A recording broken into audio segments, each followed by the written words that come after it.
Hello mga kainday ko! Ayan, another day, another entry na naman tayo for today's video. Syempre bilang isang content creator ay kailangan palagi tayong merong upload na long video at reels araw-araw. At eto, dahil makulimlim nga dito sa lugar namin, kaya naisipan kong magluto ng sinabawang isda. Kasi nga, favorite din naman ng inyong dudong kalib ang isda at marami talaga siyang makakain kapag isda ang ulam. Ay, talaga naman. Pero bago yan, ay nakasabay muna ako dun sa kapitbahay namin bago siya magsundo ng kanyang anak. O diba, swerte lang talaga kapag meron tayong mga kapitbahay na pwede nating pakisabayan ng ating mga binibili. Ay. Wow! Pero bago ko lulutuin yung isda mga kainday ko ay magsasaing muna ako ng kanin. Syempre, ulirang ina muna ang peg ng inyong Inday Maria. Kasi nga nandito lang ako sa bahay ngayon mga day. Kaya kailangan pag uwi ng aking dudong JR ay meron na siyang kakainin. Dapat ready na kasi alam niyo naman pagod yun sa trabaho. Ay, for the go! Medyo nakakatamad nga kumilos mga kainday ko, lalo na kapag nasanay ka na yun, meron ka ng ginagawa, talagang rumarakit ka. Kaya kanina, tamlay-tamlayan muna ang inyong Inday Maria, hindi nga kami lumabas si Dudong Caleb. At ayun nga, syempre, kailangan patulugin ko ng patulugin si Dudong para medyo tumaba naman. Dahil nangangayayat nga siya nung wala siyang inang nag-aalaga. Ay, charis lang po.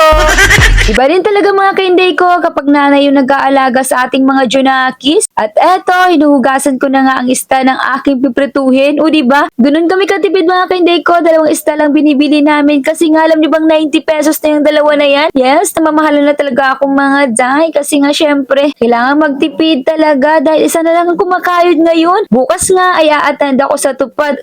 For the go. Close ko yung tagalista mga day. Ay.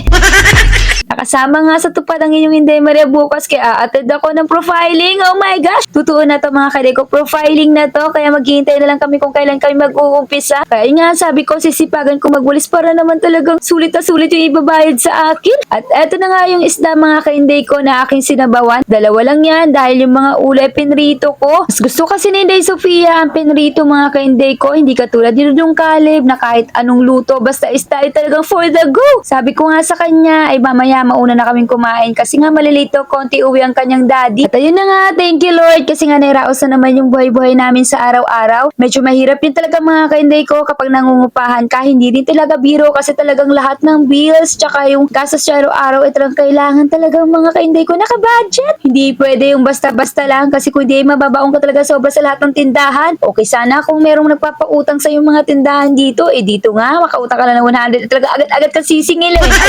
Charis lang po. So yun lang talaga mga kainday ko. Kailangan lang natin sipagan at sipagan. Dahil sabi ko nga sa inyo, may pera po talaga dito sa Facebook. Lalo na kung masipag ka mag-upload at talagang ginagalingan mo. At syempre, marunong ka din makisama sa mga kapwa mo content creator. At eto, nag-voice over na nga ang inyong Inday Maria. O kitang-kita din naman kung anong itsura at kung saan ako nakatago. Every time nag-voice over po talaga ako dahil hindi pwedeng merong maingay. At dahil nga sobrang active ko na naman ngayon sa Facebook, kaya road to 72k followers ng inyong Inday Maria mga kainday ko.